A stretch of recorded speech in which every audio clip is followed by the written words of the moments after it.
Hi, everyone, and welcome back to the Playeasy Warmup, the podcast where we dive in to the stories, people, and places driving the sporting event and tourism industry forward. I'm your host, Kerri Shields. Today's conversation is with Jason Ansley, Global Event Director for the World Fitness Project, a global fitness tour reimagining what high performance events can look like on a world stage. With international events, live broadcasts, and a powerful digital presence, WFP is building experiences that connect athletes, fans, and destinations far beyond the competition floor.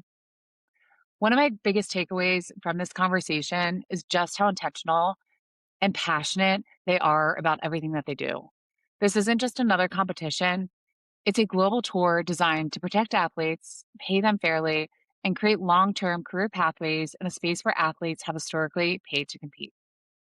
We also talk about how WFP approaches events more like a TV show than a traditional competition, the role of broadcast and digital reach, and initiatives like Project One that bring youth into the experience alongside the professionals.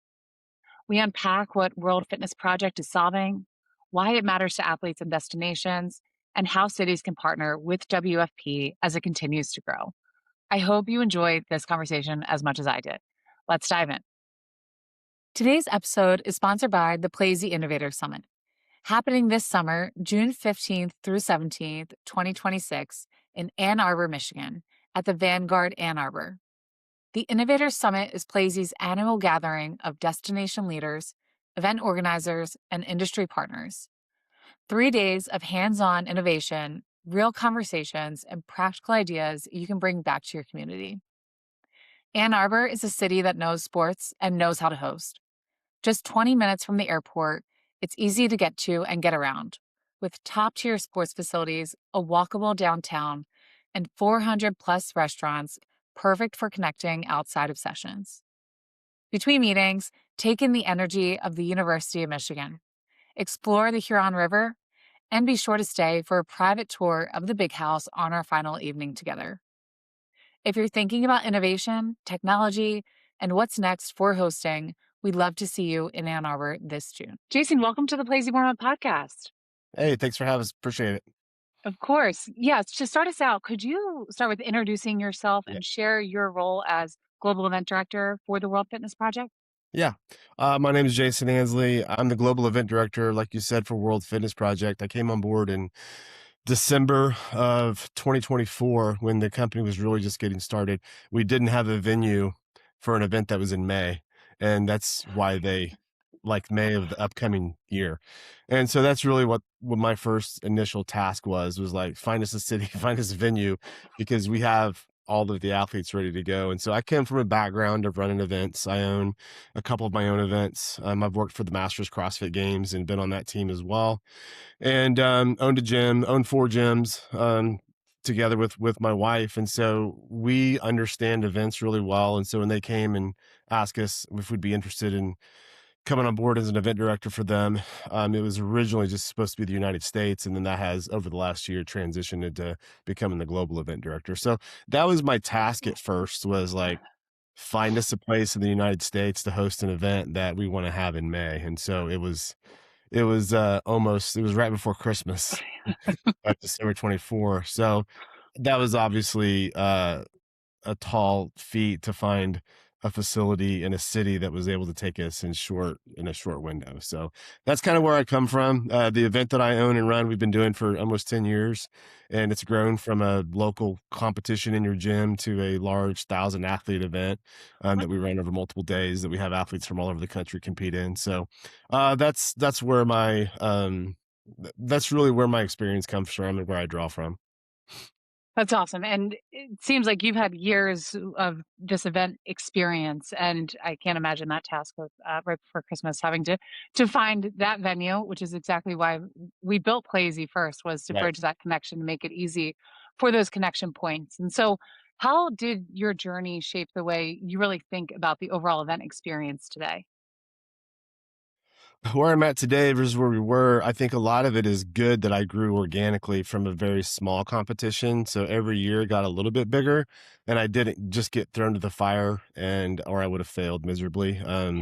So being able to grow my own event and fix my own mistakes every year as we got bigger to the point that this became an opportunity, I kind of had already, not that I've made all of the mistakes there are to make, but I had already made a lot of the mistakes there are to make. And so to avoid those was huge for me. And I think it really helped. Even though the event that I run is large, we're not on a global scale and we're not live streamed across the world. And we get World Fitness Project gets over 2 million views when it's live streamed. So, it's under a microscope somewhat, and it's a competitive landscape. And so we're really the first big competitor in the space to kind of come out with pro athletes on the CrossFit side of things and put together a season. So, that comes with naysayers. So, what we learned from Monster Games is just a small piece of what we were getting ready to go deal with on a global scale. So, I think it was a nice launching pad. I definitely had not learned everything. And last year has been a huge learning curve for us, but it's been really good. Yeah, and those are some numbers I definitely want to dive deeper into and just the Yep. overall landscape of World Fitness Project. But for those who are not familiar, could you just give a summary of who your organization is and what types of events that you run? Yeah.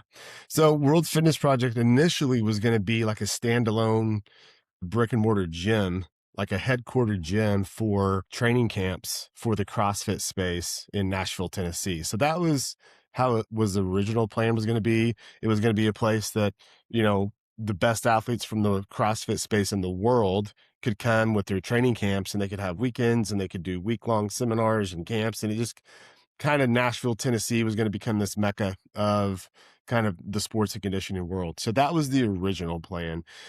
That shifted a little bit after the 2024 CrossFit Games. People kind of turned on CrossFit a little bit. There was definitely a sector that did, and it opened up a door. People came to the original founders and said, "Hey, why don't you take your idea from the brick and mortar and just turn it into a season?"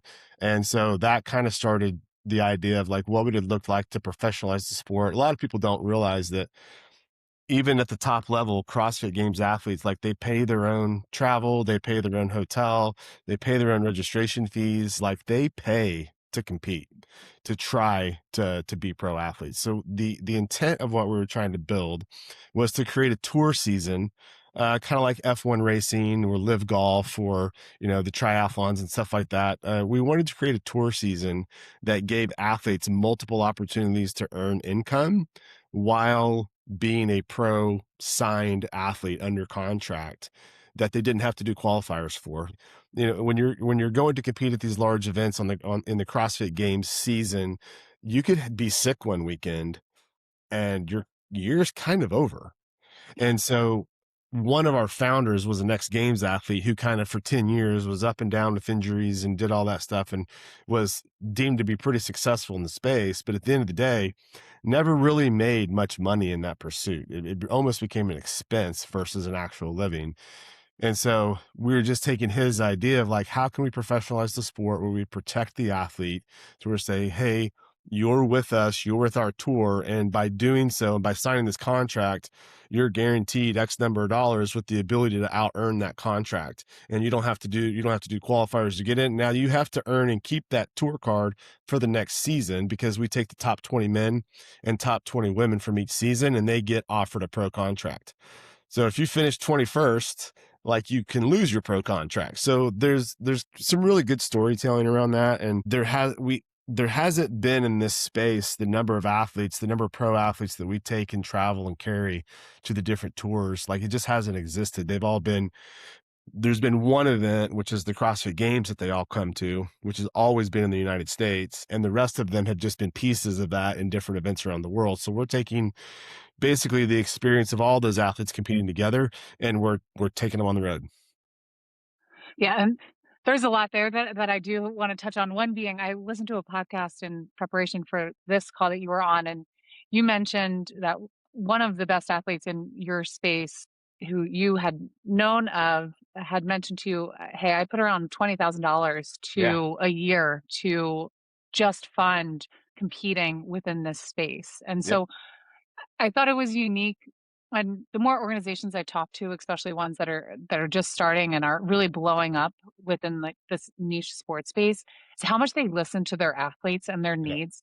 Can you speak to why that has been important to the growth and your success as an organization? Well, the good thing about being small and a startup is like it's quick to make changes because we knew in year one like it wasn't going to be perfect. Like we wanted to do a good job and we did, but we also knew at the same time there's going to be things that we do that may turn out well, but may not be the path forward. And so in talking with athletes, they're like, hey, the season was great. It would be better if X, Y, and Z. What would it look like to do that? And so then we're able to sit down and flesh out like, is this a one-off or is this the majority of our athletes? And kind of talking through, don't make a change just to make a change because that one change could trigger two or three other negative things. So being able to sit down and understand like is this global? Is this affecting the majority of the athletes this way? And if we make this change, is it going to effectively be positive for most of the athletes? And that's basically the lens we try to look through everything on is what is this decision going to do to the athlete and how does that affect them long term with their pro card status. And so it's been nice to be able to do that because they had not been listened to in the space prior. There's just not been that sounding board. The relationship's not there. So that was just something that one of our founders, which is the Will Morad, it was very important to him. He's an ex-athlete and he was never listened to.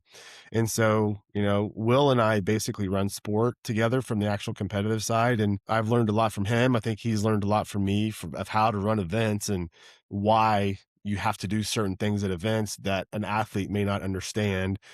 He writes all of our programming and does all that. And sometimes I have to say, hey, we can't do that. And here's the limitations and here's why. And so it's been a really good learning curve. But the line of communication open to the athletes has been critical. Yeah. And it's funny. I mean, we are in the tech space, but you mentioned being small, being nimble, and being able to adapt quickly. I credit that to our success in that, Yeah. hey, we are not the experts in this space, but being able to listen to our customers and their needs has been so critical for our growth because we want to build solutions to problems. And I think that that's where you've really been able to find a space for yourselves. And so, you mentioned this is not just an organization that is in the States. This is a global organization. Could you speak to the different types of events that you now run and where you're looking to expand? Yeah. So we have in our professional individual tour season in our team of four competitive sport, we have three tours that we do. Well, we have two tours and then a final. So in 2025, we were at Grand Park, Indiana. We were on campus there. That was our big inaugural kickoff. We were there. Then we went to Arizona Athletic Grounds in Mesa, Arizona for tour two. So we had two US stops. And then we did our finals. We took it to Europe in Copenhagen. So that's what last year looked like. Copenhagen was a massive success. The European market is just different than the United States market. The US is they just have access to more professional athletes than I think any other country. And so it's not as rambunctious, I guess, for lack of a better word. But the crowds in Europe for the finals were insane. They were loud, they were like supportive, they cheered at everything, they showed up. It was just really encouraging to see it being so well supported over there. And obviously, we are the World Fitness Project. The United States is important to us. Finding the right fit in the United States is important to us, but it's just a small piece to the puzzle of where we're traveling, what we're doing. I mean, we would like to get into the Middle East and we'd like to get into South America. We'd love to get into Australia. The Asian market is huge. South Korea is really huge in fitness. Like all of those things matter to us, but we will always have a US based event. One, that's where we all live. And well, Yeah. not all of us, but most of that's where the core of our business lives. And we don't want to get away. And North American athletes represent about 50% of our athletes. So we can't just because attendance is really good in Europe, we're not going to get away from what we just want to create something better here is what we're trying to work on. So developing those relationships in different cities across the world in different cultures and language barriers and all of that has been wild to say the least. But it's important we establish ourselves in really four corners of the world. Yeah, love it. And so you recently added a World Fitness Project RFP to Playeasy. Can you Yeah. walk us through why you chose to put it there and what you're looking for out of potential host cities and how that RFP has really gone into your overall growth strategy?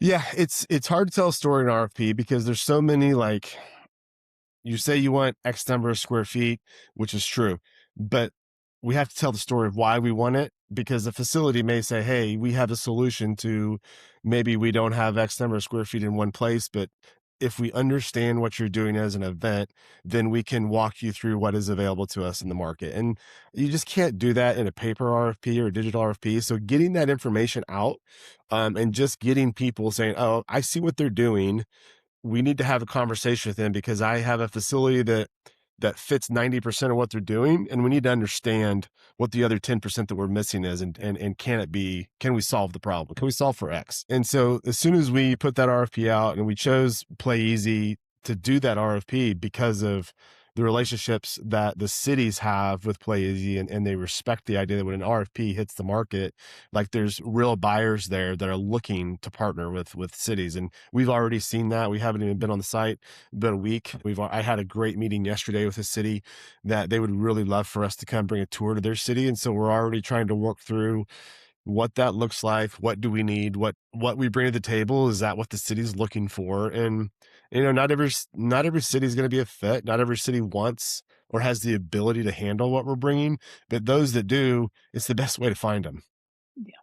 Yeah, and it's really, I mean, it's why we built it, is just to start the conversation. So how do you Right. make that connection to figure out, what it is exactly you need? Because as you mentioned, there's never going to be an RFP that's perfect for No. every event out there. And so just being able to start the conversation is Right. so critical. So once you are now having those conversations, let's talk logistics. What are the bare minimum logistical needs that you need for any of your events?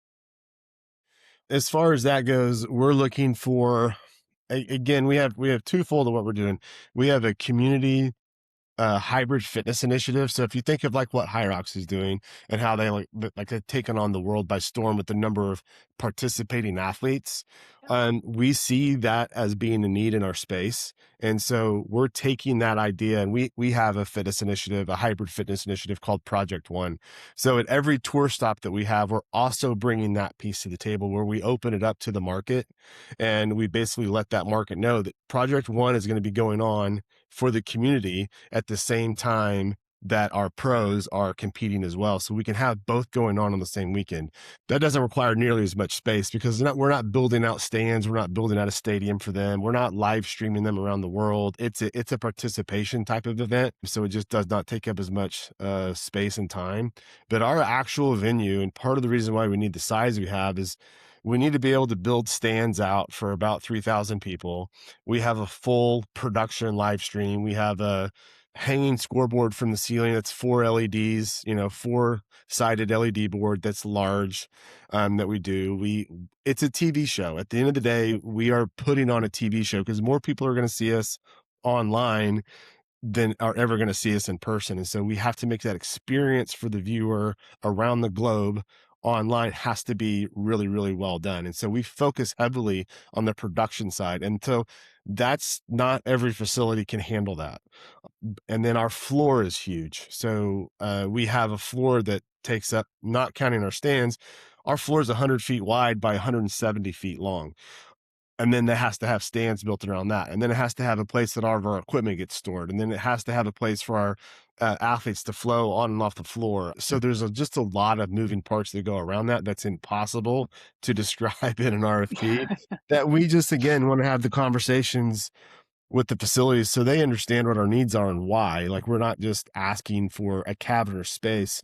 We would like to someday go into an arena that already has seats built in it and already has the lighting structures there, and has the space. Like, that would be a great fit for us too, as long as there's room for a secondary floor or room somewhere in the facility to run Project One. So we really have kind of two folds that we're trying to do. We're running the professional side of things, that's the big production, and then we're running the community aspect side of things. Awesome. And is that something that you're bringing in these items? So are you bringing in the floor? Are you bringing in those large scale? Yes. We Okay. really don't.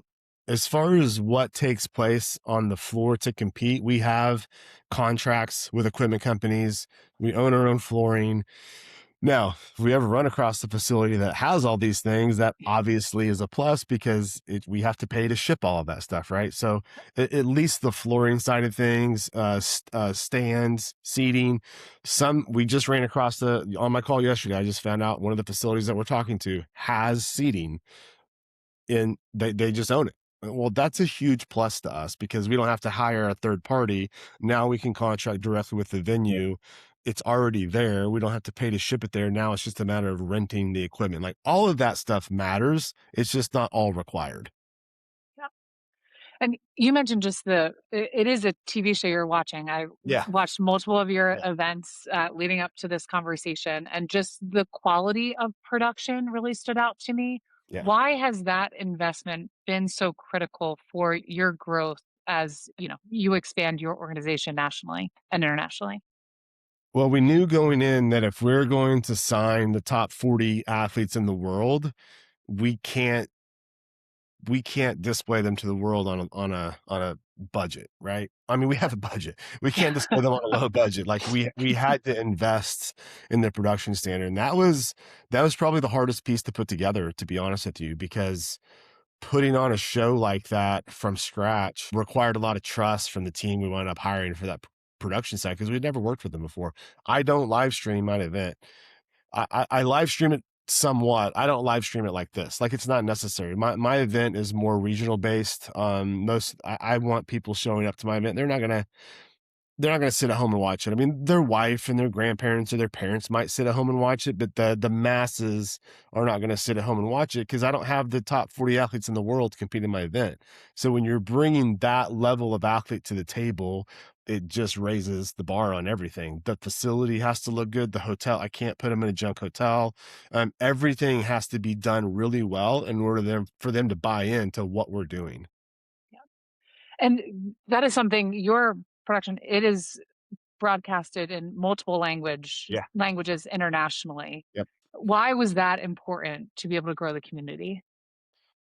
I mean, it was something that's not been done in the space before, and it's always been complained about. So we knew from day one the structure that we were going to use. We were going to make sure that anybody watching it anywhere in the world wanted to pull it up, they could understand what our commentators were saying.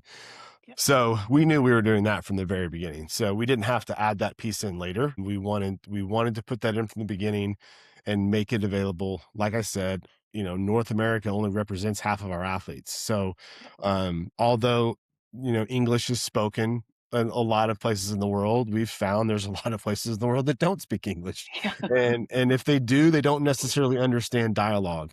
And so just because they can communicate with you on a remedial level in English doesn't mean they understand a broadcast in English. Yeah. And that was just mission critical that became at the forefront. We're going to have this live streamed in multiple languages. I love it. And every competition that you have does have a significant hotel demand, and that's something that obviously host cities love to Yeah. see. But I think the one piece that has always been hard to quantify in our industry is the digital reach. And so could you speak to just how you think about quantifying and communicating that impact to cities and sports commissions? Yeah, that's the hardest piece because what is an eyeball worth? An eyeball is not worth very much unless they're watching it for, 7 to 10 minutes, right? If you can get 7 to 10 minutes of eyeballs on it, then that eyeball starts to become really valuable. And then that eyeball starts to become, okay, what message are we going to get them that they're going to listen to in a short hit because they're waiting for the next heat to come?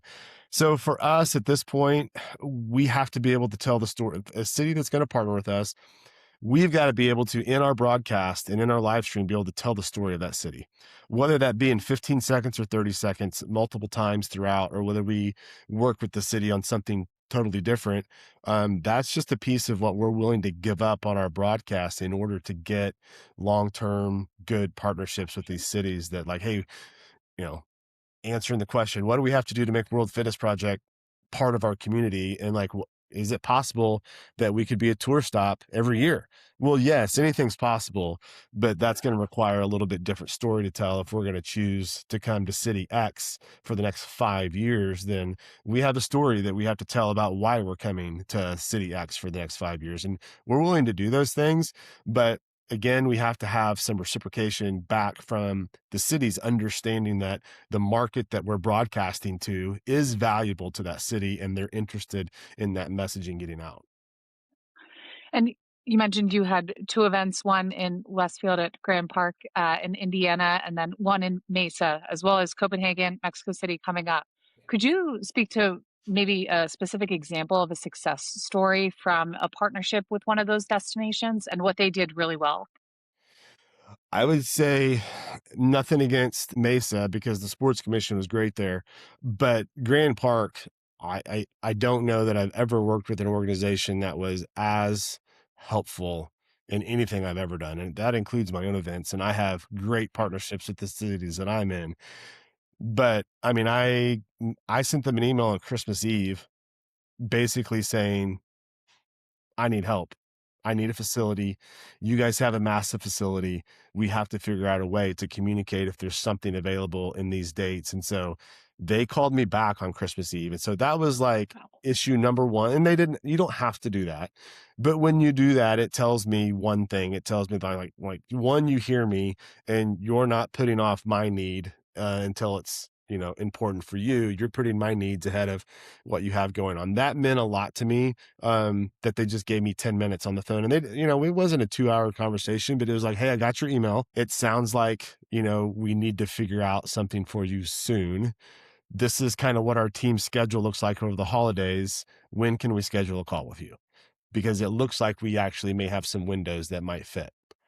I mean, but that conversation alone put me at ease over the next few days as I got through the holidays because I knew somebody heard me and responded. And it's not like they're the only people I sent RFPs to. Like I sent them to multiple cities. They're the only ones that responded in that time frame. And it just spoke volumes to me about I was important to them, our organization was important to them, and they wanted to help. And then that was first impression, and then the follow through with everything they did was I don't know that I've worked with anybody ever that as a full team did more for us than Grand Park did. that's awesome. And we know that team and they do an unbelievable job. I mean, They that do. space is just incredible. It is. To have visited a few times. So it's really great to hear. And I know they'll love hearing that as well. And so we went through our first RFP process in the fall with our second annual Playeasy Innovators Summit. And so I'm in the process for the first time of figuring out, okay, what does a good partnership really look like Right. before, during, and then after the event? And so, what are some examples? I know you could use Grand Park again, but what are some good examples of what makes a good destination partner before, during, and after your event taking place?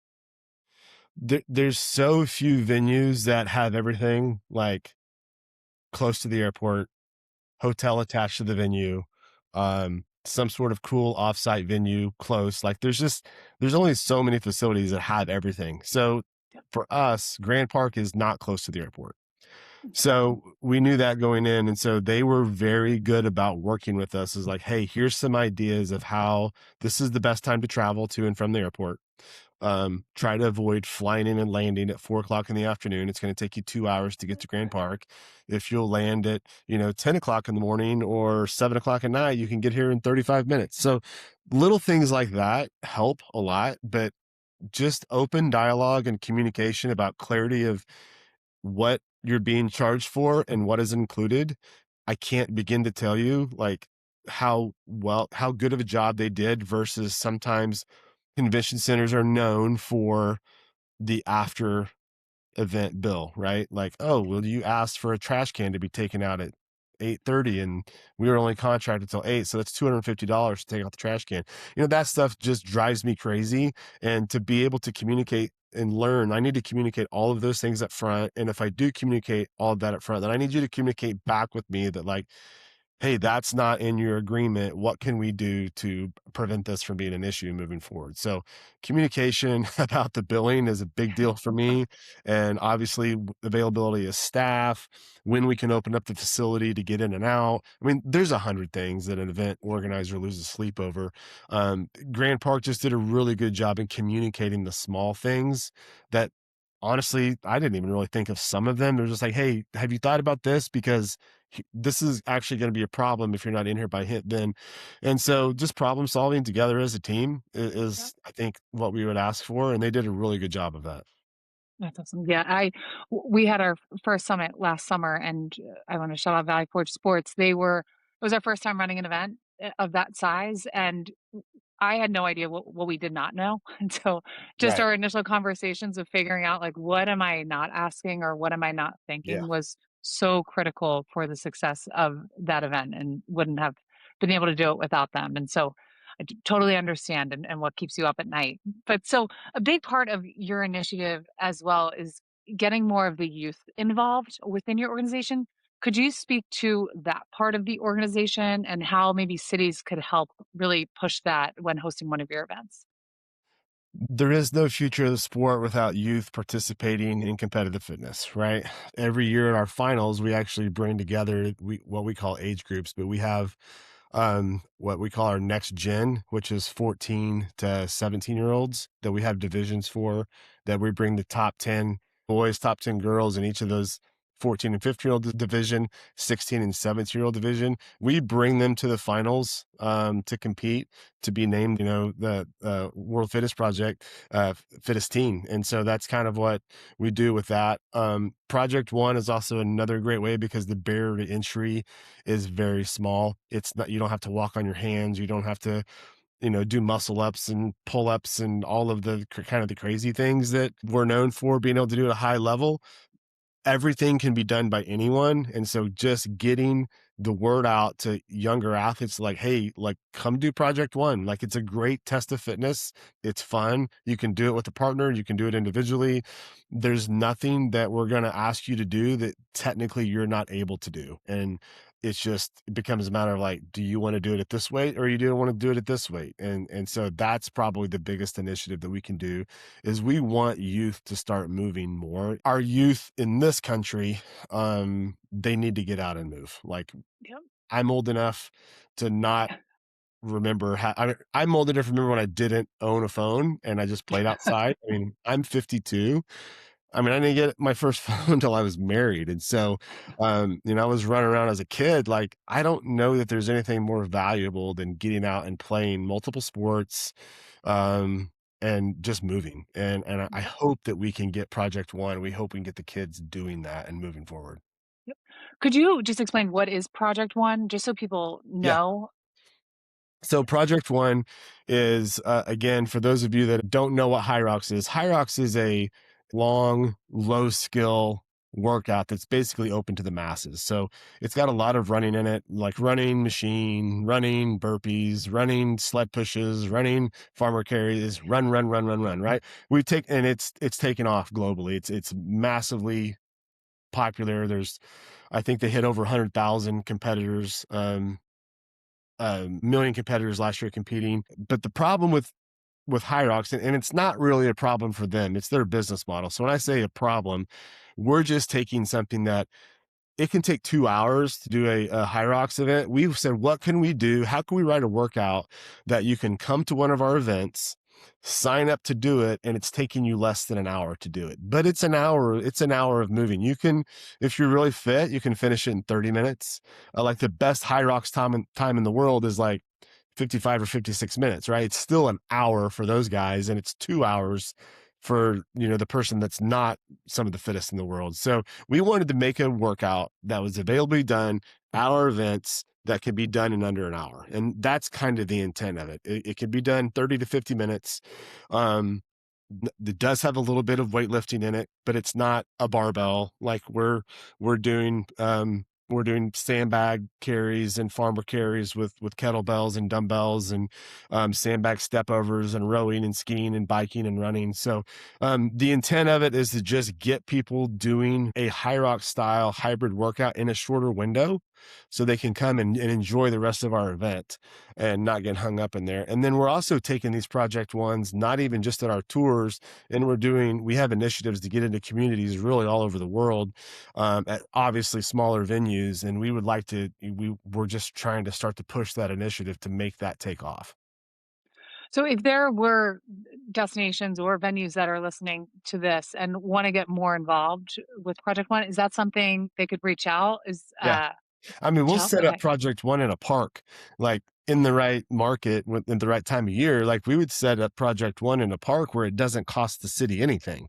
It just costs us time and setting up and getting the community involved and come set it up and run it on a Friday night and a Saturday. And we don't have facilities involved, or maybe we've got, just covered facilities involved that don't necessarily, they're not full on convention centers that cost thousands of dollars, but they're facilities the city may have access to: high school football stadiums, college football stadiums, junior college football stadiums on turf that, if you get a little bit of rain, it doesn't really prevent you from finishing. So we're open to all of those suggestions that don't necessarily cost the city facility money or the sports commissions like facility expenses, but they are opportunities to get more people involved in the community of doing workouts. That's awesome. I grew up with parents who we weren't allowed inside before dinner, so, Yeah. playing playing at the playground was, yeah, some of my favorite pastimes, so I know they would have appreciated some sort of something exactly like this, which I is mean, I was the same. I agree. I had two eh brothers growing up, and like my mom couldn't stand for us to be in the house, period, anyway, because we would just wrestle and break everything. So it was like we weren't allowed in the house either. Played That's outside. I love it. I miss it. Yeah. So you talked, a bit about just the overall event experience, and that was something that also really stood out in watching some of the film from Yeah. your past events is, 1, how much you guys are involved with the athletes. I saw you out there just motivating some of the athletes while they're going through competition, and so what are ways that you've really tried to make the athlete event experience stand out for your events? We are heavily involved with the athletes. I mean, I step out onto the floor and pick them up off of the ground after a workout when they're out of breath and laying on the ground in a sweaty mess and can't get up. Like, we don't allow that barrier that exists in the space where it's just like, that's the stadium floor and that's them and that's us. Like, that's not how we operate and exist. One of our founders was an ex-athlete, and he'll jump over the thing. He'll jump over the barrier to get on the floor because somebody did something unique, and we bring that right to them, and we bring who we are, we bring our culture to them, and we try to drag them into being that with us and understanding, like, hey, we see you and we're here with you and we're going to celebrate with you. And sometimes we have to go out and pick them up after they haven't had a great experience, and we want them to know that hey, we see you and we're here to support you, and let's get you picked up and get you back and ready to go. So that's important to us. We communicate a lot with the athletes. I go back into the athlete warm-up area at the start of every event. I try to make sure I say something to every single athlete that's competing, just thanking them for being a part of the World Fitness Project. Thank you for coming. We had an event that was the weekend before Christmas in Copenhagen, Denmark, right? You have to change your schedule in order to do that and compete. Yeah. That matters to us. And so, I just want to, especially with our teams, individuals, and that they're on pro contracts, like, it's just part of what they're used to. But we also had teams of four competing, and you know how hard it is to get a team of four to agree to travel 3 weeks or a week before Christmas into Copenhagen, Denmark. Like, it's not easy. Everybody has wives and husbands and moms and dads telling them what they have to do for Christmas. And we had 37 individual elite teams competing in Copenhagen. And so it was Wow. very important that I went and told them, like, hey, I know what it takes to get here and to take the time off of work, the time off of travel to get here and spend money in a season where you're probably spending more money than you want to already. It was just important that I thanked them for that and told them that we appreciate it. And I hope that carries further, and we don't ever lose that. Yeah, and yeah, I think it's something that makes your organization special, and Yeah. it was clear through, all of the the film that I did see, which is how much you guys really care about those athletes, and I know that that goes a long way. What have you seen from cities that they really leaned into making the event experience better than you could have even expected? I think being new, it was really hard for them to know. When we tried to tell them, like, we were gonna create a TV studio and this is gonna be a show, um, I don't think they exactly understood the why. I mean, like at Grand Park, if you've ever been in that facility, it's massive, right? It's Yeah. 3 giant football fields with a 90-foot ceiling. There's tons of light in that place. Well, there's nothing worse than trying to put on a TV show with tons of light. And so, we have asked them to black out windows. Like, we need these windows blacked out, and there's, they're 90 feet off the ground, and we've got to get a lift and get up there and scrim them. And, they just didn't ask questions. They're just like, okay, I don't know what you guys are getting ready to produce, but like, we've never had anybody ask us to go windows. So just little things like that. I just don't think they knew exactly. When you're new, you can say, okay, you guys know what CrossFit is? Yes, we're somewhat familiar with CrossFit. Okay, like, we're like that. Like, that's what's going to be taking place on the floor, but we're going to do it at a level that's never been done before, and we're going to give the athletes an experience they've never experienced before. So we need you to just come along with this ride with us a little bit and try this. And they did. Really, all three cities we went to last year did. They all three venues were totally different. We went from Grand Park, where we had all the space in the world set up for sport, to Arizona Athletic Grounds, which was much smaller, different setup, but it was still a sporting complex. So sports was on their minds, so they somewhat grasped it. To Copenhagen, Denmark, which was a business convention center. And they had never hosted anything like this before. They had hosted a High Rocks, but High Rocks doesn't really live stream. It's really more about how many different athletes can we churn out, when we're really more about, how can we make every event on the floor the best experience for that athlete, and make the show really good to watch at home, where you're just not watching people do 100 burpees. Like, right, that's boring. Yep. Maybe a great test of fitness, but it's not fun to watch. So we had to kind of mix that with these cities. And I just think it took a lot of trust on all of their parts to kind of, like, we asked some kind of weird things that they weren't impossible. They just didn't understand where we were going with it until they saw it. So just being flexible with us and understand, like, we know what we're doing. If it's ever a hard no, just tell us it's a hard no, and we'll probably try to explain, why we even asked. And then if it's a hard no, we just go find another solution and another path to get to what we need. Which is why the relationship and the trust factor is so critical with these Yeah. partnerships. This, for cities and venues that are listening right now, what should they know if they're interested in partnering with World Fitness Project? I think they need to know that not everything is set in stone. We have a generic idea of what the weekend has to look like, but there's a pretty big chunk of it that can be morphed to fit the right city and the right relationship. Awesome. And so I know you guys have Mexico City on deck coming up Yeah. for one of your major events. What else are you most looking forward to in 2026?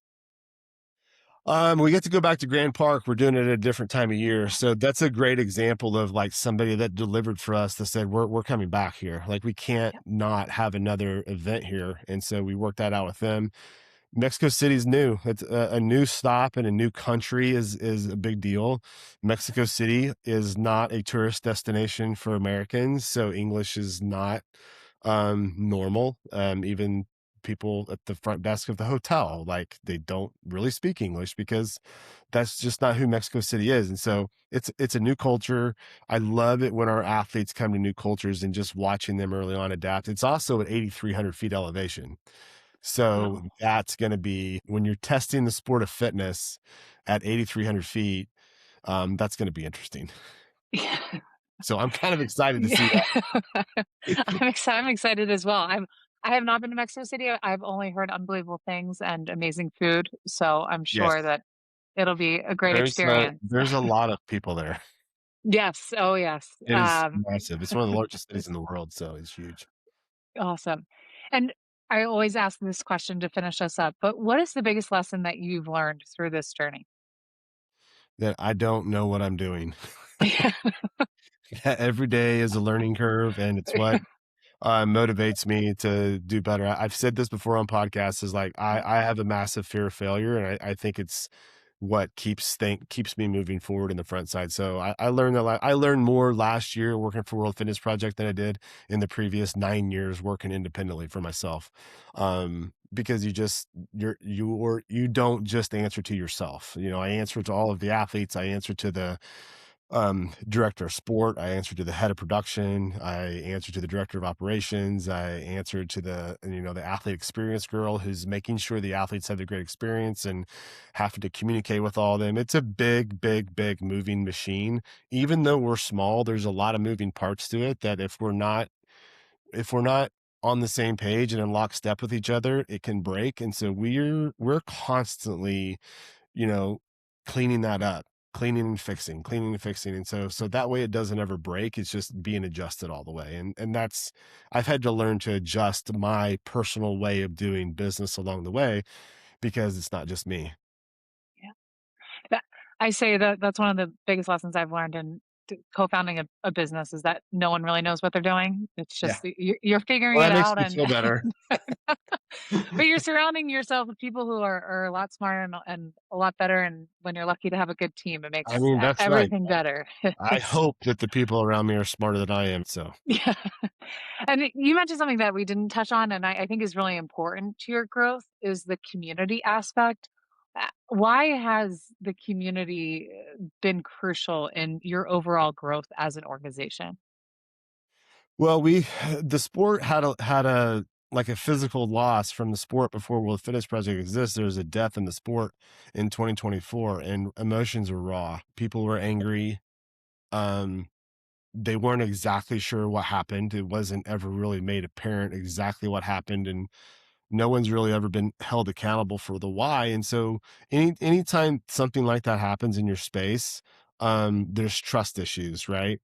So when you're trying to start something new and there's trust issues in the space, you have a pretty big hurdle to overcome. So community and being transparent and doing what you say you're going to do becomes vitally important. So when we say we're going to professionalize the sport and we're going to bring these events to cities that want them to be there, then we need to make sure when we show up to a city, we're not in a city that they don't want us to be there. Otherwise, the athletes are going to know that and the community is going to know that. So we chose Grand Park because they wanted us to be there. We chose Arizona Athletic Grounds because they wanted us to be there. And we chose Copenhagen because they wanted us to be there. And I would say that's the most unified, all three of those facilities, right, wrong, or indifferent. The athlete knew that they were wanted to be there. So I think we've started healing the community a little bit on that side. Now there are still people that are going to be diehard in this camp and diehard in this camp, and that's just life. There's I believe we've reached the political environment there that everything you say is 50-50, regardless of what side of it you're on. So you just have to go with the side that you believe in and move forward and then do what you say. Awesome. Well, Jason, this has been such a pleasure getting to know more about you and your organization. Is there anything that we missed that you want to make sure to get out there? I don't think so. Just reach out to us. We're nice. Yeah, We're looking for partners, and every city is going to have a different thing to offer, and that's good. I want to hear all of them, so we can make a good decision, and we can bring this. I want my goal is to make sure we're in a U.S. city that supports what we're doing and that has ideas that we haven't thought of that maybe we can make it unique. That would be really important to us. Is like, hey, did you guys ever think? Did you know we can offer this when the athletes come in? Like, let's do the other ideas. Like, I don't need to come up with every idea. Like, we're open to suggestions. that's awesome. An extension of your team, truly, Yeah, for is sure. what you're looking for. But well, Jason, thank you so much for your time. It was seriously such a pleasure, and hopefully we can do this again soon. Thank you so much. I appreciate it, Kerri. Awesome. Thanks, everyone. Until next time. Bye.